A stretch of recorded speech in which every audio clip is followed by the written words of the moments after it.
Praise the lord. Welcome to కృపావార్త సమయం. ఈ నూతన దిన శుభములు మనకందరికీ కలుగునుగాక. ఈ నూతన వారంలో దేవుడు మనకందరికీ తోడై ఉండి మనల్ని అన్ని విధములా నడిపించునుగాక.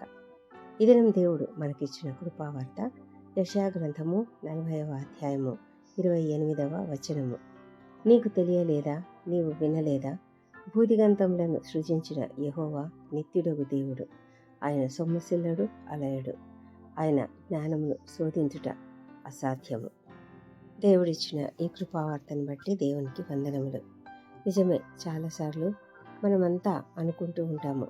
ఇక్కడ ఇశ్రాయేలీయులు కూడా అలాగే అనుకుంటూ ఉన్నారట. ఏంటంటే, దేవుడు అసలు మనల్ని గురించి ఆలోచిస్తున్నాడా? దేవుడు అసలు మనల్ని పట్టించుకుంటున్నాడా? మనది జీవితంలో ఏం జరుగుతుందో ఆయనకు తెలుసా? ఎందుకు దేవుడు అసలు పట్టించుకోవడం లేదు? మన విషయంలో ఆయన ఏం చేయడం లేదే అని చాలాసార్లు మన విశ్వాసము, మనకు దేవుడు అంటే విశ్వాసం చాలా ఉంటుంది. అయినా మన కష్ట సమయాల్లో, మన పరిస్థితులు బాగలేనప్పుడు, ఇబ్బందులు ఉన్నప్పుడు, సమస్యలు ఉన్నప్పుడు, శ్రమలు ఉన్నప్పుడు, అలాంటప్పుడంతా కూడా మనం అనుకుంటూ ఉంటాము, దేవుడు నన్ను చూడడం లేదేమో, దేవుడు నన్ను పట్టించుకోవడం లేదు, ఆయన మనల్ని గురించి శ్రద్ధ తీసుకోవడం లేదు అని ఒక విధమైనటువంటి భావన మనకు కలుగుతుంది. మనకు బాధ అనిపిస్తుంది, దిగులు అనిపిస్తుంది, నాకు ఎవ్వరు లేరు అని అనిపిస్తుంది. అయితే తండ్రి అయిన దేవుడు ఆ ఇశ్రాయేలీయులతో చెప్తున్నాడు. యాకోబు అంటే ఇశ్రాయేలీయులు కదా, నువ్వు అనుకుంటున్నావు కదా, చూడు, నా మార్గము యెహోవాకు మరుగై ఉన్నది, నా న్యాయము నా దేవుని దృష్టికి కనబడలేదు అని నీవేలా అనుకొంచున్నావు? ఇశ్రాయేలు, నీవేళ ఇలాగూ చెప్తున్నావు అని చెప్తున్నాడు. నీకు తెలియదా, నువ్వు వినలేదా? భూదిగంతములను సృజించిన యెహోవా నిత్యుడగు దేవుడు అని చెప్తున్నాడు. నువ్వు అనుకుంటున్నావు నాకేం తెలియదని, నువ్వు అనుకుంటున్నావు నేను నిన్ను చూడడం లేదని, కానీ నీకు తెలియలేదా? నువ్వు వినలేదా? ఎన్నిసార్లు వినలేదు? ఆది నుండి కూడా నేను ఎన్ని విధాలుగా ప్రజలందరినీ కాపాడుతూ ఉన్నాను, ప్రజలందరినీ నడిపిస్తూ ఉన్నాను. ఇవన్నీ నువ్వు చూడలేదా? మరి ఎందుకు అలా అనుకుంటున్నావు? నీ దేవుడైన యెహోవా ఎలాంటి దేవుడని ఒక్కసారి జ్ఞాపకం చేసుకో. ఆయన ఎలాంటి దేవుడు అంటే, ఆయన నిత్యుడగు దేవుడు.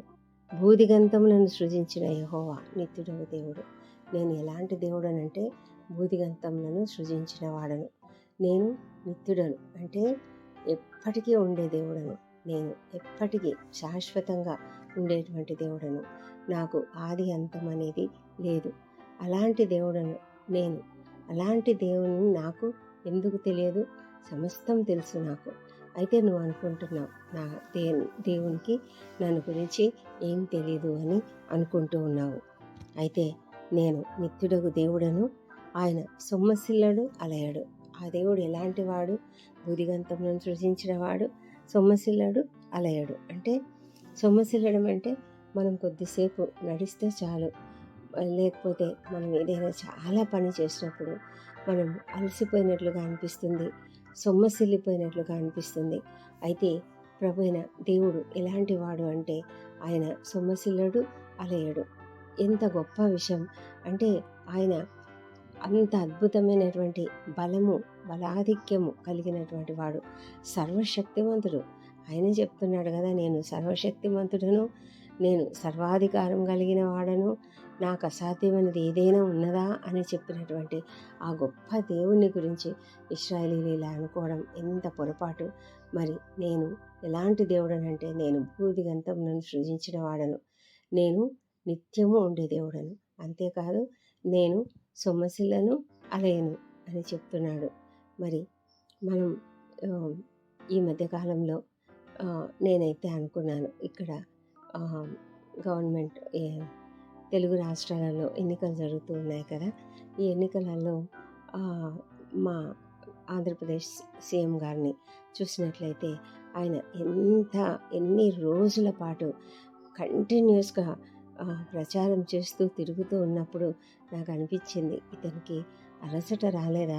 ఇతని వాయిస్ చివరిలో అయితే కొంచెం బొంగురుపోయింది కానీ అంతకు ముందంతా కూడా ఆ వాయిస్లో ఎలాంటి తేడా లేదు. ఆ బలము, ఆ ఆ శక్తి అదంతా కూడా అలాగే ఉంది. ఆశ్చర్యం అనిపించింది. చాలా ఇతనికి ఎంత స్టామినా ఉంది కదా అని అనుకున్నాను. అలాగే మనం అలా పరిగెత్తే వాళ్ళను, స్పోర్ట్స్ మెన్ను కూడా చూస్తూ ఉంటాము. మరి క్రికెట్లో ఆడే వాళ్ళను, ఇంకా అనేకమైన క్రీడాకారులను చూసినప్పుడు వాళ్ళు కూడా అదే విధంగా ఎంతో స్టామినా కలిగి అలా ఆడుతూ ఉంటారు. ఎంత అవసరం వాళ్ళకు, స్టామినా చాలా అవసరం. మరి అలాంటి పరిస్థితి వారికి ఎలా వచ్చిందంటే వారు ఆ విధంగా ఎక్సర్సైజ్ చేస్తూ ఉంటారు. కాబట్టి వాళ్ళు ఆ విధంగా ఉన్నారు. మరి అయితే దేవుడు, ఆయనకు ఆయన మనల్ని సృజించిన దేవుడు, అలాంటి క్రీడాకారులను సృజించిన దేవుడు, శక్తిమంతులను సృజించినటువంటి దేవుడు. అలాంటి దేవుడు, ఎలాంటి దేవుడు, ఆయన నిత్యము ఉండేవాడు, ఆయన శక్తిమంతుడు, ఆయన అలయడు, ఆయన సొమ్మసిల్లడు. ఎంత గట్టిగా ఆయన పని చేసినా కూడా ఆయన అస్సలు సొమ్మసిల్లిపోడు. ఆయన ఎప్పుడు అలసట రాదు. ప్రపంచమంతటిని 24/7 ఆయన నిత్యము, ప్రతినిత్యము, ప్రతి క్షణము కూడా ఆయన మనల్ని కాపాడుతూ ఉన్నాడు. ఆయన కొనుకుడు నిద్రపోడు అయినటువంటి దేవుడు మనల్ని కాపాడుతూనే ఉంటాడు. ఏ నిమిషం ఇట్లా ఆయన కునుకు ఆయన కంటికి రాదు. అంత గొప్పగా ఆయన మనల్ని కాపాడుతూ ఉన్నటువంటి దేవుడు. ఆయన ఎంత గొప్ప స్టామినా కలిగినటువంటి దేవుడు కాబట్టే ఆయన మనకు కూడా అలసట రానివ్వడు, సొలసిపోనివ్వడు, సొమ్మసిల్లిపోనివ్వడు. అంత గొప్ప దేవుడు ఆయన. మనం ఆయనను అంగీకరిస్తే ఆయన మనతో ఎంత గొప్పగా తోడుగా ఉంటాడు అంటే ఆయన మనల్ని సొమ్మసిల్లనియడు, ఆయన అలసిపోనివ్వడు. ఆయన ఏం చేస్తాడంటే సొమ్మసిల్లిన వారికి బలమించేవాడు ఆయనే. ఆయన అంత జ్ఞానవంతుడు. ఆ జ్ఞానాన్ని శోధించటం మనకు అసాధ్యం. ఆయన బలము కలిగినటువంటి దేవుడు. ఆయనకు పూర్తిగా శక్తి ఉన్నటువంటి దేవుడు, పూర్తిగా ఎంతో కెపాసిటీ ఉన్నటువంటి దేవుడు. ప్రతి దినము, ప్రతి క్షణము కూడా ఆయనకు ఆ శక్తి ఉంటుంది. కనుక ఆయన యొక్క జ్ఞానాన్ని శోధించడం మనకు అస్సలు తెలియదు, అసాధ్యం. మనం అస్సలు ఎక్స్పెక్ట్ చేయలేం. మామూలు మనుషులమే మనము ఇంకొక వ్యక్తి యొక్క మనసుని అసలు కనిపెట్టలేము. వాళ్ళ మనసులలో ఎలాంటి ఆలోచనలు ఉంటున్నాయో మనకు తెలియదు. అయితే దేవుడు మనల్ని గురించి ఏమనుకుంటున్నాడో మనకు తెలియదు. ఆయన యొక్క జ్ఞానము అనంతము. మరి మనము బైబిల్ గ్రంథంలో కూడా చూసినట్లయితే అనేకమైన యుద్ధాలు ఆయన చేశాడు. అయితే ఏ యుద్ధమైనా ఆయన ఎలా చేస్తాడో ఎవరైనా ఊహించగలిగారా? ఎవ్వరూ ఊహించలేరు. ఆయన యుద్ధం చేసే పద్ధతి ఒక్కొక్కసారి ఒక్కొక్క రకంగా ఉంటుంది. అసలు ఎవరు ఎక్స్పెక్ట్ చేయలేనంత ఊహాతీతంగా ఉంటుంది. మనము ఊహించిన దానికి ఊహించలేము. మనము అసలు ఏ విధంగా జరుగుతుందో ఎప్పుడు కూడా తెలుసుకోలేము. అదేవిధంగా ఆయన స్వస్థత కార్యాలు కూడా చూద్దామా? ప్రభువైన యేసుక్రీస్తు ఈ లోకంలో సంచరించినప్పుడు ఆయన అనేక మందిని స్వస్థపరిచాడు. అయితే ఆ స్వస్థతలు కూడా ప్రతి స్వస్థతకి ఆయన ఒక్కొక్కసారి ఒక్కొక్క విధంగా స్పందించేవాడు. ఒకసారి చేసిన రీతిగా ఇంకొకసారి చేయలేదు ఆయన. ఆ విధంగా ఎన్నో విధాలుగా ఆయనకు అసాధ్యమైనది ఏది లేదు. ఆయన మార్గము అనంతమైనది, అది మనము ఊహించలేనిది, అసలు మనము వర్ణించలేము. అంత గొప్ప జ్ఞానము, మితిలేని జ్ఞానం కలిగినటువంటి ఆ దేవాది దేవుడు ఆయన తనలో సమస్తమైన శక్తిని ఉంచుకొని ఉన్నాడు. ఆయన సొమ్మసిల్లడు, అలయడు. కాబట్టి మనకు కూడా మనం ఎప్పుడు కూడా సొమ్మసిల్లిపోకుండా ఆయన మనల్ని కాపాడుతూ ఉంటాడు. బాలురైతే సొమ్మసిల్లుతారు, అలసిపోతారు. యవనస్తులు కూడా తప్పకుండా తొట్టిల్లుతూ ఉంటారు. అయితే ఆయన సొమ్మసిల్లిన వారికి బలమిచ్చేవాడు ఆయనే. శక్తిహీనులకు బలాభివృద్ధి కలుగజేయవాడు ఆయనే. ఎప్పుడైతే మనము ఆయన కొరకు ఎదురు చూస్తామో మనము నూతన బలము పొందుకుంటాము. ఎందుకంటే ఆయనే సమస్తం కలిగి ఉన్నాడు. ఆయనలో నుంచి మనం తీసుకుంటాము. ఆయనలో నుంచి మనము సొమ్మసిల్లకుండా ఉండగలిగేంత శక్తిని పొందుకుంటాము. అలసిపోకుండా ఉండేంత శక్తిని మనం పొందుకోగలుగుతాము.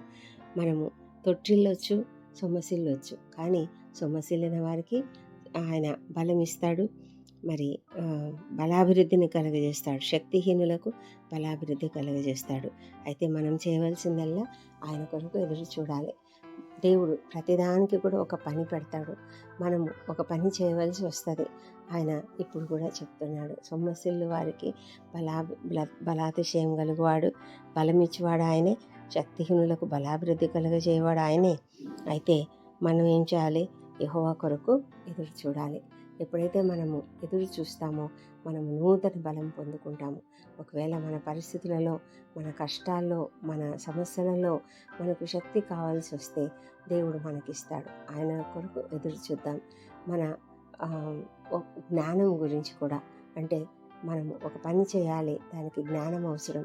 ఒకవేళ అలసిపోయి పని చేయలేనటువంటి స్థితిలో ఒక్కొక్కసారి ఆ కంప్యూటర్ ముందు కూర్చుని ఎంతగానో చేసి ఒక్కొక్కసారి సొల్యూషన్ దొరకక ఎలా అలసిపోయి అలా ఉండిపోతారు కొంతమంది.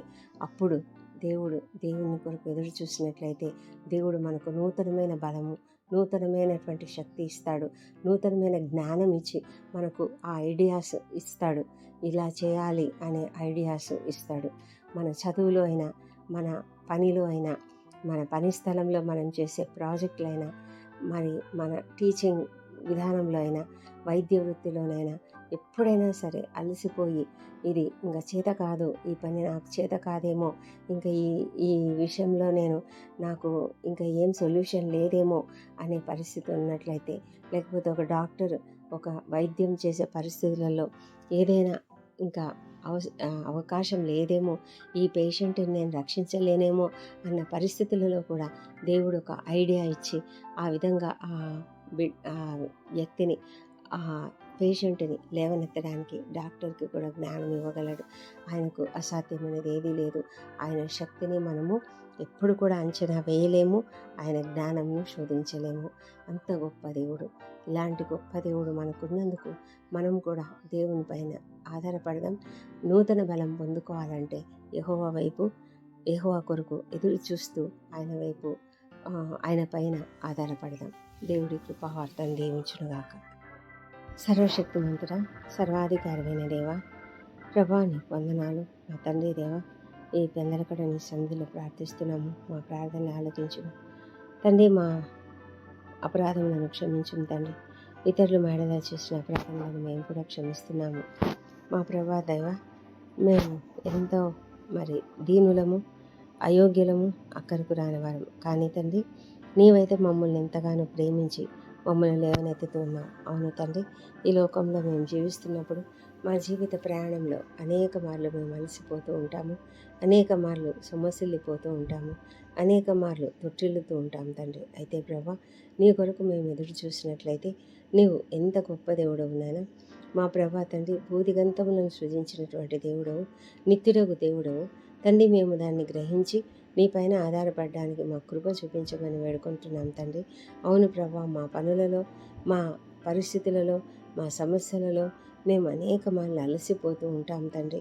మా ప్రభా, ఎంతో నిరాశకు గురవుతూ ఉంటాము, సొమ్మసిల్లిపోతూ ఉంటాము తండ్రి, నిస్పృహకు గురవుతూ ఉంటాం తండ్రి. అయితే ప్రభా, మీరు మాకు శక్తినిచ్చే దేవుడై ఉంటున్నారు, మాకు బలంనిచ్చే దేవుడై ఉంటున్నారు తండ్రి. మేము నీ కొరకు మేము ఎదురు చూసినట్లయితే తండ్రి, మాకు నూతన బలం అనుగ్రహించే దేవుడు వింటున్నావు ప్రభా. అందుని బట్టి నీకు వేల స్తోత్రములు చెల్లించుకుంటున్నాం ప్రభా. తండ్రి, ఇదిగో ఈ ప్రార్థనలో ఏకీభవిస్తున్న ప్రతి ఒక్కరిని దీవించండి. ఎవరెవరైతే ఎలాంటి సమస్యలలో ఉన్నారో, ఎలాంటి పరిస్థితులలో ఉన్నారో, ఎలాంటి వేదనలో ఉన్నారో, బాధలో ఉన్నారో అప్పుల సమస్యలో తండ్రి ఆర్థిక ఇబ్బందులతో ఉన్నారు, తండ్రి అనారోగ్యంతో బాధపడుతూ వేదన పడుతూ ఉన్నారు. అలాంటి బిడ్డలందరినీ మీరు దయ ఉంచి దర్శించండి తండ్రి. ప్రతి ఒక్కరిని తాకండి, ప్రతి ఒక్కరిని ప్రభా స్వస్థపరచండి. ప్రతి ఒక్కరికి నాయన సమస్యలైన వారిని లేవనెత్తండి, నూతన బలమును వారికి అనుగ్రహించండి ప్రభా. అలసిపోయినటువంటి వారిని ఊరడిల్ల చేయమని వేడుకొంచున్నాం తండ్రి. మా తండ్రి దేవ, తొట్టిలో ఉన్నటువంటి వారిని లేవనెత్తమని ప్రార్థిస్తున్నాం ప్రభా. తండ్రి మరి ఏదైనా మరి ప్రాజెక్టులో వారికి జవాబు దొరకని పరిస్థితి ఏదైనా ఉన్నట్లయితే వెంటనే వారికి జవాబు అనుగ్రహించం తండ్రి. వారికి నూతనమైన ఐడియాస్ పుట్టించమని ప్రార్థిస్తున్నాం తండ్రి. ప్రభానైనా మరి ఒక డిజైనింగ్ చేస్తున్నటువంటి వాళ్ళకైతే ప్రభా నూతనమైనటువంటి ఆలోచనలను దయచేయమని ప్రార్థిస్తున్నాం ప్రభా. మా తండ్రి దేవ, ఏదైనా ఒక సమస్యకు పరిష్కారం దొరకకుండా ఉన్నట్లయితే ప్రభానైనా వారికి నూతనమైన ఆలోచనలను కలగజేయమని ప్రార్థిస్తున్నాం తండ్రి. మా తండ్రి దేవ, అనారోగ్యంతో బాధపడుతున్న వారికి స్వస్థత ప్రభానైనా ఆ డాక్టర్లకు చక్కటి జ్ఞానం ఇచ్చి సరైనటువంటి ట్రీట్మెంట్ ఇచ్చే ఆ కృపను మీరు దయచేయమని ప్రార్థిస్తున్నాం ప్రభా. మా తండ్రి దేవ, నీవు సమస్తం చేయగలవు, నీపైననే మేము ఆధారపడుతూ ఉన్నాము. మమ్మల్ని నడిపించండి, మమ్మల్ని కాపాడమని వేడుకొంచున్నాం తండ్రి. మా తండ్రి విద్యార్థులను దీవించండి తండ్రి ప్రభా. వారు ఎన్నుకుంటున్నటువంటి వారు ఏ సబ్జెక్టును ఎన్నుకోవాలో, ఏ విధంగా ముందుకు సాగాలో వీటన్నిటి విషయంలో కూడా మీరు కాపాడమని ప్రార్థిస్తున్నాం తండ్రి. మా తండ్రి దేవా, మరి నీకు అసాధ్యమైనది ఏదీ లేదు. ప్రతి ఒక్కరికి దారి చూపించమని ప్రార్థిస్తున్నాం ప్రభా. నైనా తండ్రి, అనేకమైన కాంపిటేటివ్ ఎగ్జామ్స్ రాసి మరి రిజల్ట్ కోసం ఎదురు చూస్తున్నటువంటి బిడ్డలకు చక్కటి ఉత్తీర్ణత అనుగ్రహించమని ప్రార్థిస్తున్నాం. నిరుద్యోగులకు ఉద్యోగంలో దయచేయమని ప్రార్థిస్తున్నాం ప్రభా. మా తండ్రి, అనేకమైన నూతన మార్గంలను వారి ఎదుట చూపించమని ప్రార్థిస్తున్నాము. వివాహ ప్రయత్నం సఫలం చేయండి తండ్రి. సంతానం కొరకు ప్రార్థిస్తున్న ప్రతి ఒక్కరిని మీరు దర్శించండి ప్రభానైనా. వారిని మీరు వారిలోని పునరుత్థాన శక్తిని ప్రవేశపెట్టి చక్కటి సంతానంను వారికి అనుగ్రహించమని ప్రార్థిస్తున్నాము. మా తండ్రి దేవా, ఎంతోమంది నాయన మరి కష్టములలో ఇబ్బందులలో ఉన్నారు, అప్పుల బాధలలో ఉన్నారు, ఆర్థిక ఇబ్బందుల్లో ఉన్నారు. వారిని తొలగించమని ప్రార్థిస్తున్నాము. కుటుంబంలో ఐక్యతను అనుగ్రహించండి తండ్రి. విడిపోయిన భార్యాభర్తలు కలుసుకునేలాగా సహాయం చేయండి. ఎంతోమంది తండ్రి మనస్పర్ధలతో జీవిస్తున్నారు. అలాంటి పరిస్థితుల నుంచి నాయన విడుదల అనుగ్రహించండి ప్రభా. కానీ మీరు ఇన్వాల్వ్ కమ్మని ప్రార్థిస్తున్నాం ప్రభా. మా తండ్రి దేవ, ప్రపంచమంతటా శాంతి సమాధానం అనుగ్రహించండి. ముఖ్యంగా ప్రభా, ఇజ్రాయెల్ దేశంలో మీరు ఉండండి తండ్రి. మీ యొక్క ఇన్వాల్వ్మెంట్ దయచేయండి తండ్రి ప్రభా. వారికి కావాల్సిన సహాయం అనుగ్రహించండి. మా తండ్రి, పరిస్థితులు సరిచేయమని వేడుకొంచున్నాము. యెరూషలేమును జ్ఞాపకం చేసుకొని వారి నగరులలో క్షేమమును, వారి ప్రాకారములలో నెమ్మదిని దయచేయమని ప్రార్థిస్తున్నాం తండ్రి. మా దేవ, మా దేశంను దీవించండి. మా దేశం పని పరిశుద్ధాత్మను కుమ్మరించండి నాయన. జరుగుతున్న ఎలక్షన్స్లో ప్రభా మీరు ఉండండి. మా ప్రభా తండ్రి నాయన, ప్రతి ఒక్కరు కూడా విఘ్నతతో తమ ఓటు వినియోగించుకోవడానికి సహాయం చేయండి. ఎక్కడెక్కడ ఎలక్షన్స్ జరుగుతున్నాయో అక్కడంతా మరి ప్రభా ఎలాంటి అవాంఛనీయ సంఘటనలు జరగకుండా శాంతియుతంగా సమస్తమును జరిగించమని ప్రభా. మరి విద్రోహ శక్తులు ఏవి కూడా పని చేయకుండా అడ్డుకోమని ప్రార్థిస్తున్నాం ప్రభా. తండ్రి నాయన, ప్రతి విషయం కూడా నీ యొక్క చేతిలో ఉన్నది తండ్రి. నీవు సమస్తం జరిగిస్తున్నావు. నీ ఆధీనంలో ఉన్నటువంటి మంచి ప్రభుత్వాన్ని మాకు అనుగ్రహించండి. మా దేవా ప్రభా, క్రీస్తు విరోధి ప్రభుత్వం రాకుండా యేసు నామములో బంధిస్తున్నాం తండ్రి. సహాయం చేయండి ప్రభా. రక్షణ లేని ప్రతి ఒక్కరిని రక్షించండి. ఎవరెవరైతే నాయన నిన్ను అంగీకరించక ఉన్నారో వారి కఠిన హృదయాలను మీరు మార్చివేయమని ప్రార్థిస్తున్నాము. ఈ దినం బర్త్డేలు, వివాహదినం జరుపుకుంటున్న బిడ్డలను దీవించండి. గడిచిన సంవత్సరం అంతా వారికి చేసిన ప్రతి మేలును బట్టి నీకు వందనములు. రాబోయే సంవత్సరంలో ఇంకా అధికమైన మేలులను వారికి అనుగ్రహించమని ప్రార్థిస్తున్నాము ప్రభా. మా ప్రార్థనలన్నీ అంగీకరించి జవాబులు ఇచ్చినందుకు నీకు వందనములు. ఈ ప్రార్థనలన్నీ మా ప్రభువును, మా ప్రియ రక్షకుడునైన యేసుక్రీస్తు అత్యంత శక్తిగల ఉన్నతమైన నామంలో అడిగి పొంది ఉన్నామని నమ్మి నీకు స్తోత్రం చెల్లిస్తున్నాం తండ్రి. Amen, amen.